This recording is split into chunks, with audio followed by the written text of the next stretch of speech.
Merci d'être présente. Moi, je suis Elsa Provost, je suis la responsable pédagogique de l'École de la Générosité et je suis accompagnée aujourd'hui par Charlotte Miral, qui est chargée de l'accompagnement des enseignants, mais également du développement du réseau d'associations partenaires sur l'ensemble du territoire français.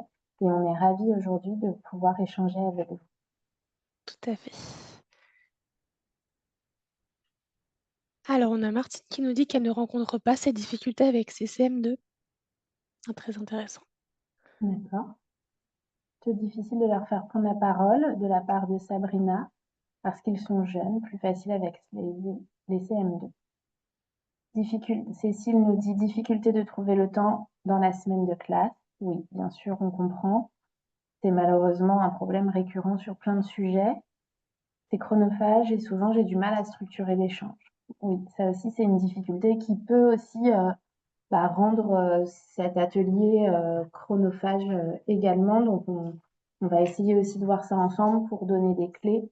Et notamment, souvent, pour pouvoir structurer l'échange, c'est pas mal d'avoir préparé en amont avec d'autres séances. Et nous, c'est ce qu'on propose également avec le programme de l'École de la Générosité. Donc, on espère pouvoir vous donner un soutien par rapport à ça. Super. Charlotte, est-ce qu'il y a d'autres personnes qui sont dans la salle d'attente? Pour l'instant, nous avons admis tout le monde, donc je pense qu'on peut, Super, commencer et j'accepterai au fur et à mesure, les super. personnes qui vont suivre. Alors, comme d'habitude, pour les habitués ou sinon je me permets de le rappeler, si vous avez des questions tout au long de ma présentation, surtout n'hésitez pas à les adresser dans le chat. On fera des petites pauses par moment pour y répondre si c'est opportun à ce moment-là de l'échange. Et sinon, Charlotte me les refera passer plus tard à la fin de notre échange, où c'est un moment aussi, là on est en petit comité, donc on va pouvoir échanger ensemble sur des questions plus précises. Donc, si vous souhaitez même à un moment prendre la parole avec votre micro directement, c'est tout à fait possible. Alors, donc, pour rappel, hop, nous sommes donc l'École de la Générosité, qui est une association qui existe depuis plus de 10 ans maintenant et qui était connue avant sous le nom d'École de la Philanthropie. Nous proposons un programme pédagogique pour les enseignants et leurs élèves du CP au CM2 qui s'appuie sur le programme de MC pour soutenir les apprentissages de ce programme, mais également le développement des compétences psychosociales des élèves par la réalisation d'un projet solidaire au profit d'une association. Notre programme est gratuit, il est agréé par l'Académie de Paris et récemment nous avons également signé une convention cadre avec Réseau Canopé afin de former leurs médiateurs pour qu'ils puissent à leur tour accompagner les enseignants qui en ont besoin ou qui le souhaitent sur les questions de MC et de compétences psychosociales avec comme appui donc notre programme. Donc ce programme, c'est un programme qui se fait en 2 temps avec différentes séquences constituées d'ateliers et réparties en 2 phases. Une phase de sensibilisation qui a lieu en classe et qui est menée par l'enseignant. Cette phase permet de développer les compétences psychosociales des élèves comme le développement de la connaissance émotionnelle, l'empathie, les compétences de collaboration, communication et également pour ce qui nous intéresse, étudier également l'esprit critique et travailler l'EMI. La deuxième phase de ce programme, qui est en fait une concrétisation de ces apprentissages de la phase de sensibilisation, est un passage à l'action, l'action solidaire, puisque on vous met en contact avec des associations partenaires d'intérêt général et qui vont pouvoir intervenir en classe pour parler de leurs actions, de ce que c'est qu'une association.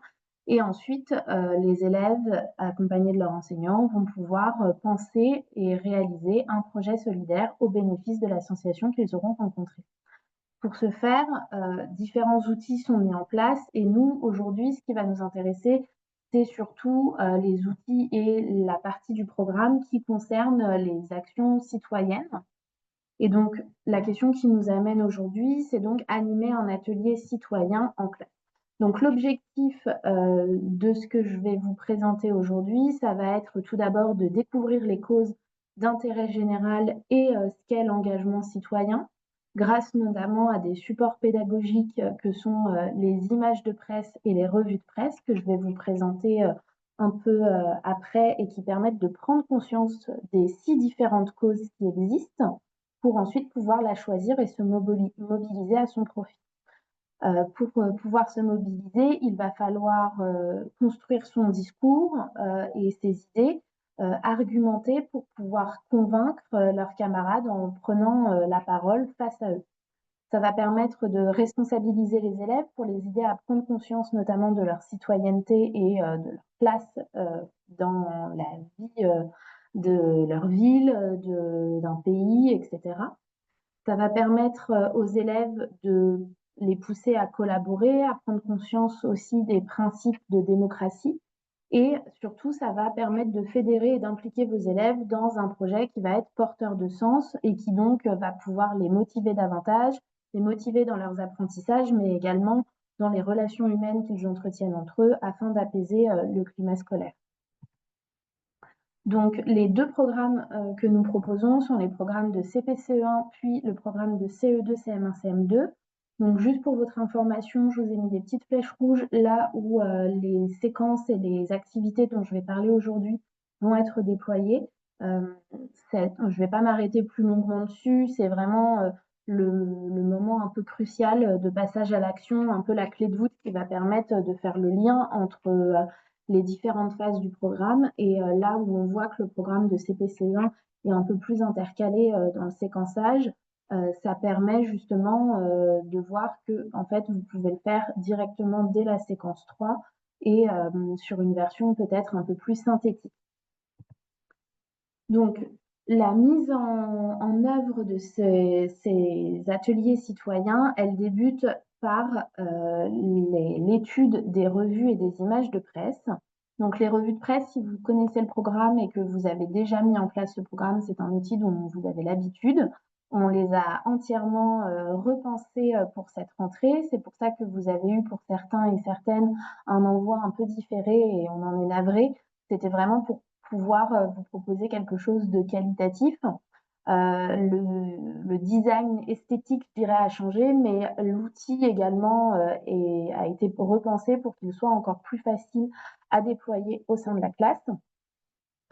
Et à la nouveauté de cette année, pour les élèves de CPC1, c'est les images de presse qui découlent des revues de presse des plus grands et qui vont permettre également de sensibiliser aux 6 différentes causes que vont pouvoir découvrir et choisir de soutenir vos élèves.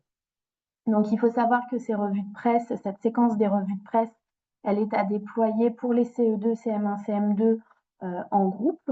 Donc vous avez 6 différentes causes, la santé, l'éducation, les droits humains, l'environnement, et il m'en manque, et l'art et l'accès à l'art et la culture et la lutte contre la pauvreté et l'exclusion. Voilà. Donc vous avez à chaque fois un certain nombre de revues de presse pour ces différentes causes. Donc il y en a 5 et vous allez pouvoir faire travailler en fait vos élèves en différents groupes sur une thématique. Donc vous pouvez faire par exemple un groupe de 5 élèves au sein de votre classe qui vont pouvoir travailler sur l'environnement. Parallèlement, 5 autres vont travailler sur les droits humains, 5 autres sur la santé, 5 autres sur l'éducation et ainsi de suite. Ils vont pouvoir donc prendre connaissance des différentes des sujets grâce à la revue de presse qui est la même pour les niveaux de CE2 et de CM1, CM2. Le texte reste le même et en fait va pouvoir permettre de prendre conscience des problématiques liées à cette cause, prendre conscience également de comment on peut faire pour aider, quelles initiatives ont pu être mises en place pour pouvoir soutenir du coup cette cause. Et la différence entre les élèves de CE2 et ceux de CM, c'est en fait la fiche question qui a été repensée, simplifiée, pour pouvoir amener les élèves à avoir un raisonnement logique qui va permettre d'aller vers la notion la plus simple et vers la plus compliquée où ils vont ne plus avoir besoin de répondre à une question directe pour trouver une information, mais in fine d'avoir une réflexion sur le sujet en lui-même et où ils vont pouvoir donner leur avis et donc pouvoir travailler leur esprit critique. Donc vous avez à chaque fois, 3, articles différents et un dessin de presse, je vous le détaillerai un petit peu après. Ces questions entre le CM1, CM2 et le CE2 divergent, c'est-à-dire qu'il y a un peu moins de lecture, un peu moins d'écriture aussi avec le niveau des CE2. Il va y avoir des cases à cocher pour trouver les bonnes réponses. On va aussi aller un petit peu plus dans le concret et moins dans la question très ouverte pour aussi pouvoir leur permettre d'avancer, mais à leur rythme. Évidemment, si vous souhaitez aller plus loin, vous pouvez aussi, en les accompagnant, après vous inspirer des questions de CM1, CM2 qui sont disponibles en version numérique sur votre espace personnel et dans lequel vous allez pouvoir trouver davantage de questions que vous pourrez leur poser, mais disons à l'oral et pas en autonomie devant leur feuille. Donc cette séquence, il est important d'expliquer aux élèves qu'elle est à faire en groupe, elle est issue aussi d'un travail collectif à l'échelle du petit groupe qu'ils auront constitué autour de cette revue de presse. Et il faut aussi penser à leur expliquer que l'étape d'après, ça va être de pouvoir expliquer à leurs camarades qui n'ont pas travaillé sur cette thématique en quoi cette thématique est importante, pourquoi eux, ils souhaiteraient la défendre, etc., etc. Et ça, on y reviendra un petit peu après. Mais il me semble important de vous dire que c'est quelque chose qu'il faut annoncer dès le départ pour que lorsqu'ils prennent en main cet outil, ils aient quand même dans leur esprit la finalité de l'aboutissement de cette séquence. En ce qui concerne les images de presse, les images de presse sont simplement des photos. Vous en avez 6 que vous allez pouvoir montrer à votre classe. Ça, c'est quelque chose que vous pouvez le faire en groupe uni de la classe. Donc, soit les laisser à leur table, soit les rassembler devant le tableau selon comment votre classe est aménagée. Et ces revues de presse sont accompagnées du petit article que vous allez retrouver dans la revue de presse du niveau plus élevé, qui va vous permettre d'avoir une contextualisation de cette image. Vous pouvez soit choisir de lire le texte qui a été proposé, soit le lire vous pour vous-même et orienter les questions en fonction pour leur permettre de travailler justement l'étude d'une image et comprendre ensemble qu'est-ce qui peut se cacher derrière cette image-là, qu'est-ce qu'on a pu vouloir nous dire. Donc, c'est exactement ce que je viens de vous dire. Donc là, j'ai été un peu trop vite, pardon. Donc, vous avez quelques images justement de revue de presse. Donc, vous avez celles que vous avez déjà aperçues sur l'environnement avec l'ours polaire qui a de moins en moins de place sur la banquise due à la fonte des glaces. En plus, c'est des sujets auxquels ils ont souvent été déjà sensibilisés, qu'ils ont déjà entreaperçus. Donc, c'est quelque chose, typiquement, c'est une image, je trouve, qui est pas mal pour commencer justement ce travail-là. Vous avez également parmi d'autres images, je n'ai pas pu toutes les mettre bien sûr. Encore une fois, elles sont disponibles sur votre espace, donc n'hésitez pas à aller les consulter, même si elles ne concernent pas votre niveau de classe, si vous en avez envie. On a aussi la question de l'accès à l'éducation partout dans le monde, avec les conditions justement d'éducation qu'on connaît en France et qui peuvent être très différentes de par le monde. Donc travailler aussi sur les possibilités d'accès à l'éducation et d'aller à l'école pour tous les enfants du monde. Vous pouvez aussi ouvrir en fait la discussion plus large quand il s'agit des images de presse, en parlant justement du fait que certains enfants dans le monde ne peuvent pas aller à l'école puisqu'ils n'ont pas les moyens physiques, géographiques ou alors financiers pour pouvoir avoir accès à une éducation qualitative. Et ensuite, la dernière photo, donc la plus rouge, elle parle justement du mobilier urbain qui empêche, qui est anti-sans-abri. Et donc là, vous pouvez également, ce qui est intéressant sur cette image, c'est que là, tout de suite, on ne voit pas forcément le problème, c'est quelqu'un qui dort. Mais où est-ce qu'il dort? Est-ce qu'il a l'air confortable? Est-ce qu'il y a quelque chose qui le gêne? Et toujours, que ce soit pour les revues de presse, mais c'est encore plus simple et intéressant de le faire avec les images de presse, relier ça avec des éléments vécus et des souvenirs vécus par les élèves. C'est-à-dire, est-ce que vous avez déjà vu quelqu'un dans la rue dormir? Oui, et il était installé où? Par terre. Est-ce que tu crois que c'est agréable de dormir par terre? Non. Est-ce qu'il avait l'air bien installé? Est-ce que tu as déjà remarqué que sur les bancs, il peut y avoir des accoudoirs à des endroits bizarres? Eh bien, à ton avis, à quoi est-ce que ça peut servir? Et en fait, l'idée, ça va être vraiment d'amener la réflexion par un jeu de questions. Et tout à l'heure, dans les problématiques que vous disiez rencontrer, on a la problématique de structurer son discours et de structurer l'échange. Évidemment, il va falloir pouvoir laisser la place aux élèves de parler et parfois de digresser forcément. Ça fait partie du jeu et de la réflexion. L'idée n'est pas d'invalider ce qu'ils disent, mais vous êtes tout à fait libre de dire alors là, on s'éloigne un petit peu du sujet et de réenchérir par une question plus orientée pour permettre justement de réorienter le discours. Ce qu'il faut que vous puissiez faire en amont, c'est d'étudier par exemple l'image vous-même et de vous poser la question de où est-ce que vous voulez les emmener, qu'est-ce que vous voulez qu'ils aboutissent et à quoi vous voulez, avec quelles informations vous voulez qu'ils ressortent et comment je fais. Et donc, évidemment, vous ne pouvez pas préconstruire toutes les questions, mais c'est un exercice en fait de questions-réponses où vous êtes le ou la chef d'orchestre et où vous allez pouvoir emmener vos élèves pour qu'ils puissent eux-mêmes trouver cette information. En fait, une information est beaucoup plus importante quand ils la trouvent par eux-mêmes que si vous leur déroulez simplement. Une fois que c'est fait, vous pouvez aussi prendre le temps, quelques minutes, de resynthétiser tout ce qui a été dit et refaire un peu le bilan de ce qui a été fait pour vraiment clarifier votre discours et la réflexion qu'il y a eu autour de ces images. Donc, je vous ai noté par exemple quelques petits exemples de questions sur justement celle de l'ours polaire. L'idée, c'est vraiment d'aller crescendo et d'aller du plus général au plus particulier. Et on commence simplement par qu'est-ce qu'on voit sur l'image, puisque la compréhension par l'image, c'est quelque chose sur lequel il faut travailler et sur lesquels les enfants doivent être éduqués parce que pas tous une image de la même façon et leur faire comprendre également qu'il y a des informations dans une image et qu'à l'image d'un texte où il y a des éléments précis à retrouver, c'est la même chose dans une image. Donc, qu'est-ce qu'on voit sur une image? Où est-ce qu'on se trouve? Qu'est-ce qui se passe? Que fait l'ours polaire? Et après, vous pouvez vous poser des questions de est-ce qu'il a l'air content? Est-ce que et pourquoi est-ce qu'il a l'air malheureux? Et il y en a qui vont vous dire oui, il a l'air content.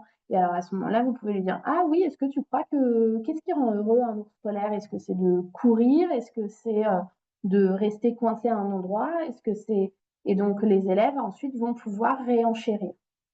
Et ensuite, si on aboutit par exemple typiquement ce que je vous disais, d'avoir des points d'ancrage pour savoir où les emmener, la question c'est bah, le problème c'est le manque de glace. Donc pourquoi la glace a-t-elle fondu? Pourquoi, quel est le rapport avec l'ours? Pourquoi est-ce que c'est grave pour lui? Est-ce que vous pensez qu'il y a un problème? Et enfin, finalement, et ça c'est vrai pour chacune des images de presse, il me semble, c'est de pouvoir leur poser la question, que pouvons-nous faire? Puisque le principe même de la citoyenneté et du programme de l'école de la générosité, c'est aussi de se responsabiliser en tant que citoyen et que même si on n'a pas tous les mêmes moyens de pouvoir agir, on a tous le pouvoir d'agir à sa mesure et à son échelle et donc voir ensemble avec les élèves quelles pourraient être leurs actions. Donc je passe maintenant à la question des revues de presse qui concernent donc les élèves du CE2, CM1 et CM2. Donc comme je vous le disais, la revue en elle-même est la même. Vous avez un exemple là toujours sur l'environnement recto verso où on retrouve donc les codes d'un journal, ce qui vous permet également de travailler l'EMI avec vos élèves. Donc vous allez retrouver une page de couverture, un titre, une photo de couverture également des sous-titres. Vous allez retrouver également de façon plus anecdotique, mais qui peut être intéressante à travailler également, euh, le titre du journal, la date, le numéro du journal, et tout un tas de choses aussi qui, aujourd'hui, peuvent sembler peut-être anecdotiques, mais finalement, même si on lit moins le journal, en fait, c'est le journal qui a défini les codes en fait, de beaucoup de médias. Et donc, ça va permettre ensuite à vos élèves de, si vous prenez ce temps-là de l'exploiter, eh bien de travailler les apprentissages de comment on va vers l'information, comment est-ce qu'on la décrypte, et si je cherche une information précise, où est-ce qu'habituellement je peux la retrouver. Donc vous allez retrouver différents articles et également un dessin de presse qui est là en général un peu plus libre dans l'étude et l'apprentissage. Et c'est tout à fait pensé ainsi pour qu'ils puissent justement avoir une réflexion un peu plus autonome, un peu plus, un peu enfin, qui leur appartient aussi parce qu'on peut avoir des interprétations d'un dessin, souvent différentes. Donc comme, je vous le disais plus tôt, dans chaque revue de presse, vous allez retrouver 3 articles. Un qui va pouvoir permettre de prendre conscience du problème, qui va peut-être être un peu choquant parfois. Alors quand je dis choquant, rassurez-vous, mais l'idée c'est vraiment que ça impacte, les élèves et qu'ils prennent conscience de l'importance de cette cause. Il va y avoir ensuite un second article qui va permettre d'aller plus loin, soit de comprendre que, la problématique de cette cause n'est pas liée à un sujet précis uniquement, mais peut impacter différents sujets, différents endroits du monde, différents types de personnes. Et ensuite, on va avoir une proposition, une initiative faite par une association, souvent, pour pouvoir trouver une solution et soutenir cette cause. Souvent, c'est aussi, on a fait le choix de faire des initiatives à taille humaine, je dirais, pour aussi pouvoir permettre aux élèves de se projeter. Et ensuite, vous avez un dessin de presse qui est en général sélectionné pour être compris quand même assez facilement par les élèves. Donc, il est soit en lien avec des sujets déjà abordés plus tôt dans la revue de presse, soit il est suffisamment parlant pour pouvoir être compris assez rapidement. Donc, comme je vous le disais, il y a 2 niveaux de questions, donc les CE2 et les CM1, CM2. Donc les CM1, CM2, il y a plus de lecture, plus d'écriture, il y a plus de projection dans leurs propres idées et sur des questionnements peut-être un peu plus larges ou vagues dans lesquels ils vont pouvoir réfléchir et discuter aussi ensemble avec leurs camarades et écrire ensuite leurs réponses, qui peut être aussi différent parce qu'on peut avoir des propositions et des réponses qui sont différentes. Lorsque le besoin s'en fait sentir, on peut avoir des petits encarts, le savais-tu, qui vont permettre aussi de préciser certaines informations pour les orienter ou pour leur donner des clés de réponse. Et enfin, pour les CE2, vous avez également donc plus de propositions avec des questions à cocher notamment, sachant qu'attention, il y a souvent en fait plusieurs réponses possibles pour pouvoir permettre, ou parfois pas de mauvaise réponse, mais pour aussi se rendre compte que selon d'un camarade à un autre, on peut ne pas répondre à la même question. La petite nouveauté à la fin des questions, je ne vous l'ai pas mis parce que la page est blanche, mais c'est que à la fin, donc soit parce qu'ils ont fini avant tout le monde, soit à faire chez soi en petite activité en plus, les élèves ont la possibilité de réaliser leur propre dessin de presse pour représenter un sujet ou une idée pour laquelle ils seraient sensibles et qui touche la cause qu'ils ont étudiée. Ce petit dessin, donc, ils ont la place de le faire à la fin de leur question et vous avez la possibilité de l'envoyer à Philomène. Philomène, c'est la petite personne que vous voyez sur l'encart Le savais-tu et qui vous écrit des lettres régulièrement pour rythmer les différentes séquences du programme. Et donc, Philomène, aujourd'hui, a une adresse mail et répond aux élèves si ils le souhaitent. Donc, n'hésitez pas à l'utiliser, à prendre le dessin en photo. Ça peut être soit l'enseignant qui s'en charge, soit demander aux parents de le faire et de l'envoyer. En n'oubliant pas, par contre, de bien noter le nom de l'école et la ville pour qu'on puisse savoir qui nous l'envoie si ce n'est pas de l'adresse ou d'un contact de l'enseignant qu'on a déjà répertorié. Et on sera un plaisir de tous vous répondre et éventuellement, si on a assez de dessins, de pouvoir les mettre en valeur sur notre site internet, sur nos réseaux sociaux et pourquoi pas d'organiser un concours, par exemple. Mais comme c'est une nouveauté pour cette année, on attend de voir si on a beaucoup de réponses.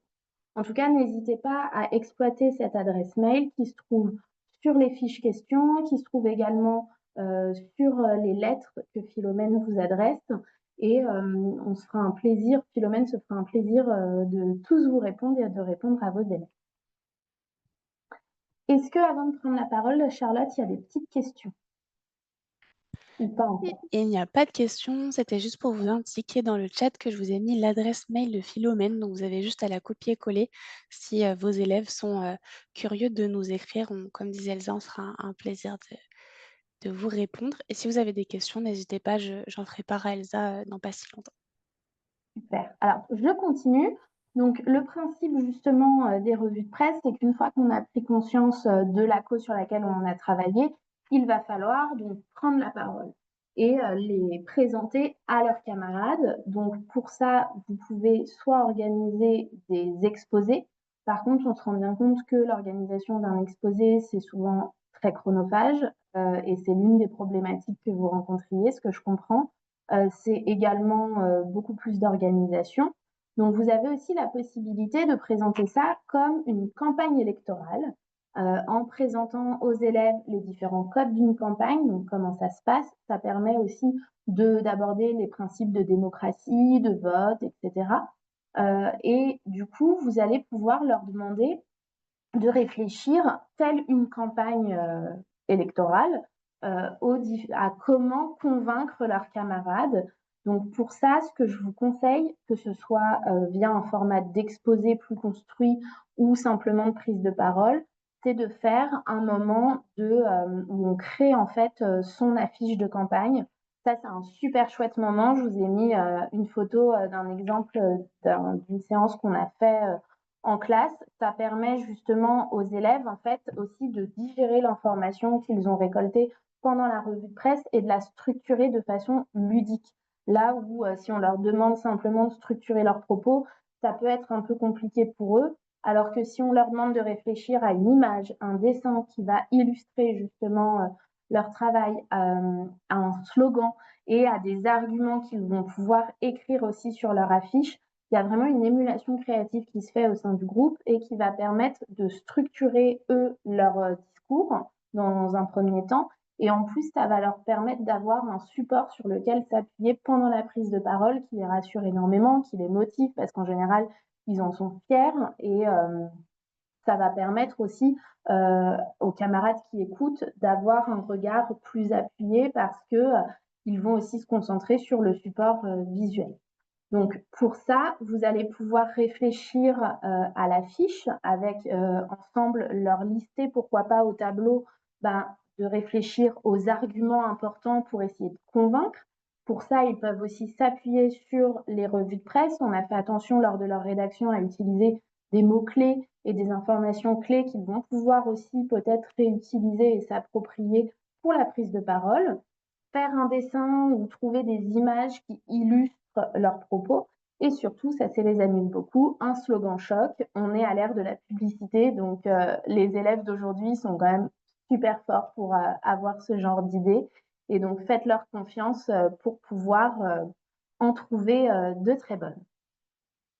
Donc aujourd'hui, ensuite pour le discours, avant de commencer, ce que je vous conseille, c'est de leur dire de se mettre d'accord sur qu'est-ce qu'on dit, qui parle. Et alors, c'est pas forcément une seule personne qui parle, mais d'avoir une répartition aussi de la prise de parole et du coup de cadrer à quel moment est-ce qu'on parle. Ça vous permet de travailler justement la structuration de leur discours. Une fois qu'ils prennent la parole, en classe, n'hésitez pas à les accompagner, à leur demander avant la prise de parole ce qu'ils voudront dire et raconter, quels sont leurs arguments.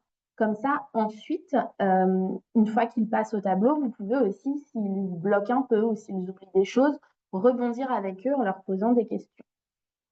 Après la prise de parole de chaque groupe, donc un par un, hein, pas quand tout le monde est passé, de la même façon que pour les images de presse, faites le bilan, demandez à la classe ce qu'ils ont retenu, ce qui leur semble important, qu'est-ce qui les a convaincus, et rappelez-leur à chaque passage que le but de ces prises de parole, c'est ensuite de voter, de prendre une décision réfléchie et autonome dans laquelle ils vont devoir se positionner pour la cause pour laquelle ils souhaitent s'engager.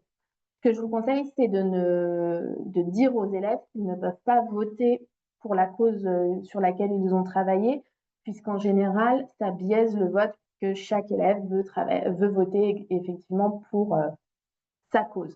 Donc, c'est vraiment quelque chose qu'il faut rappeler tout au long de ce processus-là pour qu'ils l'aient bien en tête et que dans un coin de leur tête, ils se fassent un petit classement de leur cause préférée, comme on pourrait choisir un candidat pour une élection.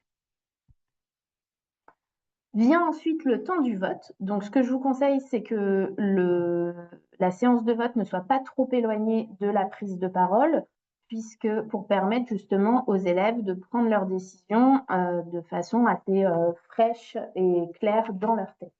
Donc, ce que vous pouvez faire notamment pour travailler le MC et découvrir les moments un peu phares de la vie d'un citoyen, c'est de créer au sein de votre classe ou de votre école, si vous le faites en groupe à plusieurs enseignants et classes, un véritable bureau de vote.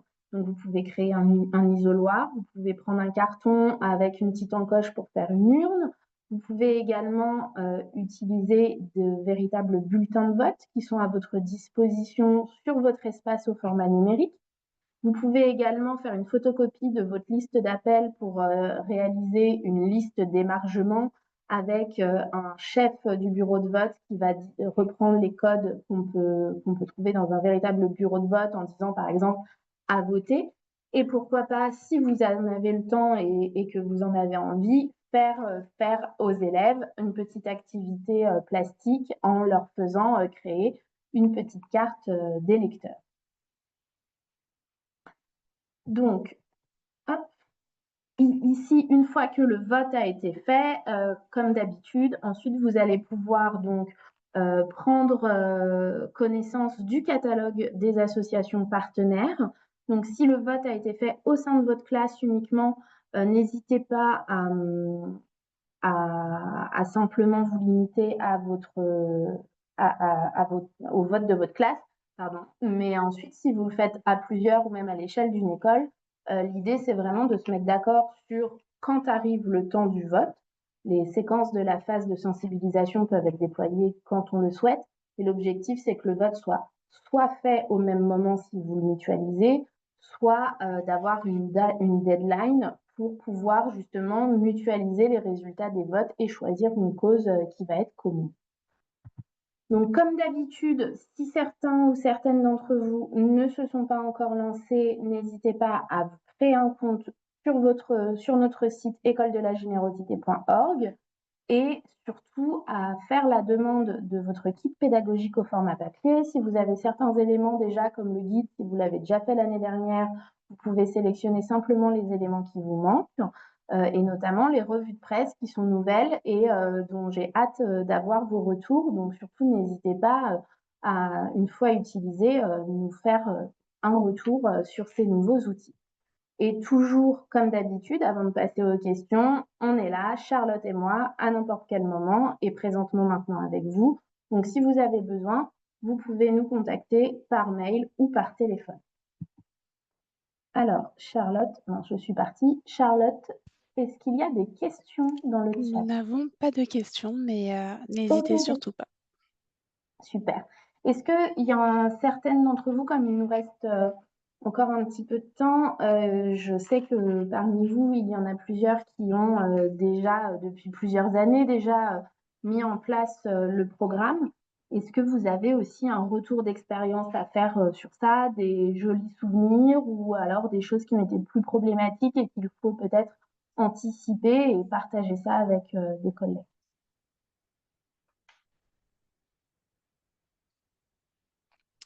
Nous avons une question de Jennifer qui nous dit que j'ai une classe de CE1 dédoublée, mais est-il possible d'avoir les documents du CE2, les questions notamment? Oui, bien sûr. La seule difficulté avec le CE1, ça va être éventuellement la lecture, mais si vous les accompagnez un peu plus là-dessus ou si ils sont suffisamment à l'aise, il n'y a aucun souci pour demander justement les outils de CE2 pour les déployer dans votre classe. Je vois aussi une remarque, donc les élèves ont du mal à gérer le temps de parole et ce sont souvent les mêmes qui interviennent. Ça, c'est tout à fait vrai. Ça, c'est un problème qui sont aussi récurrents.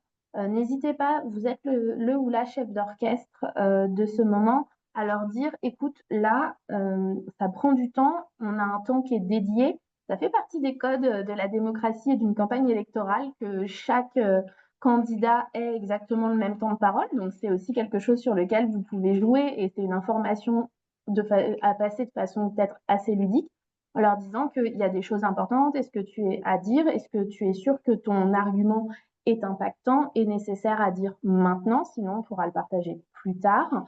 Et si ce sont toujours les mêmes qui interviennent, et bien de la même façon, répéter qu'il est important que chacun participe, que tous les arguments sont bons à dire, et donc répartir le temps de parole.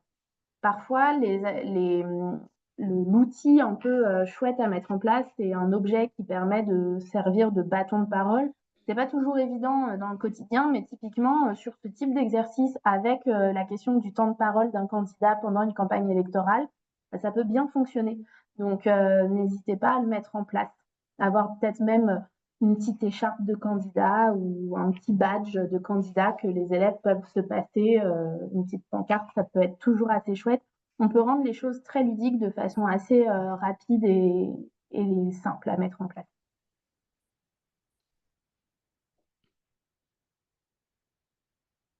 J'ai vu que Elsa avait notifié sur sa diapositive précédente le téléchargement et l'impression du guide. On tenait aussi à vous dire que nous allons faire une prochaine commande récemment, la semaine prochaine. Donc pour celles et ceux qui n'ont pas fait encore leur demande et qui souhaitent avoir le guide de l'enseignant, les lettres de Philomène et les revues de presse en version papier, je vous invite à faire ça dans la semaine et à nous contacter si vous avez des difficultés. Comme ça, vous pouvez les recevoir, à temps, pour, la rentrée, d'ici 1 ou 2 semaines après la rentrée pour le coup. Et concernant également, je repensais aux affiches de campagne. Si vous menez des séances d'art plastique dans votre classe, ça peut en être le sujet sans que ce soit quelque chose de plus en surplus. Ou alors, si vous êtes en partenariat avec un enseignant spécialisé dans l'art plastique, c'est aussi un projet que vous pouvez mener de concert et qui ne vous prend pas de temps aussi sur vos temps de classe autres. Donc, n'hésitez pas à réfléchir aussi dans ce sens-là. On a Martine qui nous, partage un super outil. Elle dit qu'elle utilise une feuille de suivi de débat. Donc un responsable par groupe est chargé de cocher des cases, prise de parole, questions hors sujet, questions déjà posées. C'est très, très intéressant.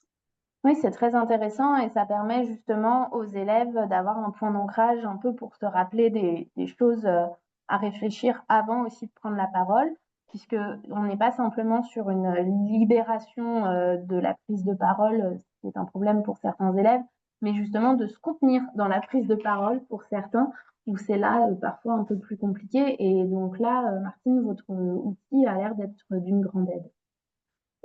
Pour l'envoi de la présentation, je vois qu'il y a des questions là-dessus. Évidemment, on vous le transmettra dans un mail à la suite de cet échange. Tout à fait. On a Sabrina qui nous partage aussi cette phase d'échange, réflexion et de partage sont riches et restent un moment fort dans l'année. Ils aiment se poser en groupe pour créer et défendre leurs thèmes. La partie passage à l'oral, excusez-moi, reste encore un peu difficile. Et la partie vote, ils adorent vivre cette étape comme de vrais électeurs. Ça, c'est top. Oui, je suis super d'accord avec vous, Sabrina. En plus, vous connaissez bien le programme, donc vous savez de quoi vous parlez. Et je suis d'accord aussi qu'il y a un côté, la prise de parole, le lancement, le fait de se jeter à l'eau, en fait, c'est un peu compliqué. Et une fois que c'est fait, des fois, il y en a, on les arrête plus. C'est tout le problème. C'est quelque chose aussi que vous pouvez verbaliser en amont. Et en fait, moi, je suis souvent partisane de prévenir en fait et de dire, bah, moi, la première, je vous parle, j'ai l'habitude d'aller parler un peu à tout le monde. Enfin, au début, j'ai un peu peur, j'ai peur de dire une bêtise, j'ai peur qu'on me trouve bête. Et ça peut être justement aussi un sujet à développer lors de la phase de sensibilisation et de développement des compétences psychosociales de dire mais quelle sensation est-ce qu'on peut avoir quand on prend la parole devant quelqu'un? Est-ce que c'est normal? Se rendre compte que l'ensemble des gens de la classe, même les adultes, même le ou la maîtresse, vont pouvoir le ressentir. Et ça dédramatise en fait. Et ça permet aussi aux autres élèves qui sont dans l'écoute d'avoir de la bienveillance envers eux, envers la personne qui parle et de respecter le courage que cet élève a de prendre la parole, de se positionner et toujours aussi, ça travaille la pertinence, je dirais, de la prise de parole, puisqu'il y a toujours deux problèmes, les élèves qui n'osent pas prendre la parole et ceux qui parlent trop. Et ceux qui parlent trop, c'est parfois un excès de confiance ou parfois justement un problème de confiance. Et du coup, ils meublent et ils remplissent l'espace et à la fin, en fait, se rendent compte que son discours a moins d'importance s'il est trop long et pollué par tout un tas d'informations autres que l'idée de base qu'il voulait transmettre. Est-ce qu'il y a d'autres questions? J'espère vous avoir donné des clés et répondu un peu aux interrogations que vous pouvez avoir. Encore une fois, si vous avez des questions, surtout n'hésitez pas à nous appeler. Moi, en plus, avant de prendre mon poste à l'école de la générosité, je faisais de la médiation et des visites guidées avec les élèves et donc enfin, gérer une prise de parole collective, je sais ce que c'est, donc, et je sais que c'est pas évident. Donc surtout, n'hésitez pas à m'appeler et je serais ravie d'échanger avec vous si vous avez des interrogations. Évidemment, on ne peut pas tout aborder sur le temps d'un webinaire, parce que l'idée, c'est pas vous prendre trop de place non plus dans votre emploi du temps, surtout que vous êtes en vacances pour la plupart. Donc, n'hésitez pas à prendre contact avec moi, à échanger. On sera ravis avec Charlotte de le faire. Et on espère aussi que ces moments-là, comme le dit Sabrina, soient vraiment un moment marquant de votre année. N'hésitez pas à nous partager aussi vos retours et les jolies anecdotes et les jolis mots d'élèves que vous avez pu recueillir et envoyer tout ça à Philomène. Elle sera ravie de vous répondre. Et en plus, je trouve qu'il y a un côté où c'est intéressant aussi d'avoir un double échange et pas simplement où le personnage vous donne une mission, les élèves effectuent, mais qu'il y a un retour. Ça permet encore plus de motiver les élèves. Donc surtout, n'hésitez pas à lui écrire.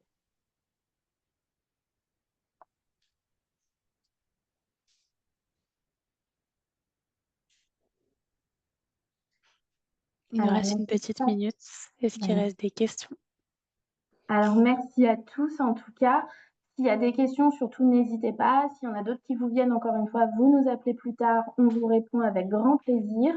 Et on était ravis de pouvoir échanger avec vous sur ces sujets-là. Et on espère encore une fois que ça vous a aidé. Et on vous souhaite à tous et à toutes de très bonnes fins de vacances avant la rentrée et de très beaux projets. On vous remercie de votre implication dans le programme de l'école de la générosité ou votre future implication, on espère. Et je vous souhaite à toutes une très bonne journée. Merci beaucoup. À bientôt. Je vous remercie d'être présente. Moi, je suis Elsa Provost, je suis la responsable pédagogique de l'école de la générosité et je suis accompagnée aujourd'hui par Charlotte Miral, qui est chargée de l'accompagnement des enseignants, mais également du développement du réseau d'associations partenaires sur l'ensemble du territoire français. Et on est ravis aujourd'hui de pouvoir échanger avec vous. Tout à fait. Alors, on a Martine qui nous dit qu'elle ne rencontre pas ces difficultés avec ses CM2. Ah, très intéressant. D'accord. C'est difficile de leur faire prendre la parole de la part de Sabrina parce qu'ils sont jeunes, plus facile avec les CM2. Cécile nous dit difficulté de trouver le temps dans la semaine de classe. Oui, bien sûr, on comprend. C'est malheureusement un problème récurrent sur plein de sujets. C'est chronophage et souvent j'ai du mal à structurer l'échange. Oui, ça aussi c'est une difficulté qui peut aussi rendre cet atelier chronophage également. Donc on va essayer aussi de voir ça ensemble pour donner des clés. Et notamment souvent pour pouvoir structurer l'échange, c'est pas mal d'avoir préparé en amont avec d'autres séances. Et nous, c'est ce qu'on propose également avec le programme de l'école de la générosité. Donc on espère pouvoir vous donner un soutien par rapport à ça. Super. Charlotte, est-ce qu'il y a d'autres personnes qui sont dans la salle d'attente? Pour l'instant, nous avons admis tout le monde, donc je pense qu'on peut Super. commencer et j'accepterai au fur et à mesure les Super. personnes qui vont suivre. Alors, comme d'habitude, pour les habitués ou sinon je me permets de le rappeler, si vous avez des questions tout au long de ma présentation, surtout n'hésitez pas à les adresser dans le chat. On fera des petites pauses par moment pour y répondre si c'est opportun à ce moment-là de l'échange. Et sinon, Charlotte me les refera passer plus tard à la fin de notre échange, où c'est un moment aussi, là on est en petit comité, donc on va pouvoir échanger ensemble sur des questions plus précises. Donc si vous souhaitez même à un moment prendre la parole avec votre micro directement, c'est tout à fait possible. Alors, donc pour rappel, hop, Nous sommes donc l'École de la générosité, qui est une association qui existe depuis plus de 10 ans maintenant et qui était connue avant sous le nom d'École de la philanthropie. Nous proposons un programme pédagogique pour les enseignants et leurs élèves du CP au CM2 qui s'appuie sur le programme de MC pour soutenir les apprentissages de ce programme, mais également le développement des compétences psychosociales des élèves par la réalisation d'un projet solidaire au profit d'une association. Notre programme est gratuit, il est agréé par l'Académie de Paris et récemment, nous avons également signé une convention cadre avec Réseau Canopé afin de former leurs médiateurs pour qu'ils puissent à leur tour accompagner les enseignants qui en ont besoin ou qui le souhaitent sur les questions de MC et de compétences psychosociales avec comme appui donc notre programme. Donc ce programme, c'est un programme qui se fait en 2 temps avec différentes séquences constituées d'ateliers et réparties en 2 phases. Une phase de sensibilisation qui a lieu en classe et qui est menée par l'enseignant. Cette phase permet de développer les compétences psychosociales des élèves comme le développement de la connaissance émotionnelle, l'empathie, les compétences de collaboration, communication et également pour ce qui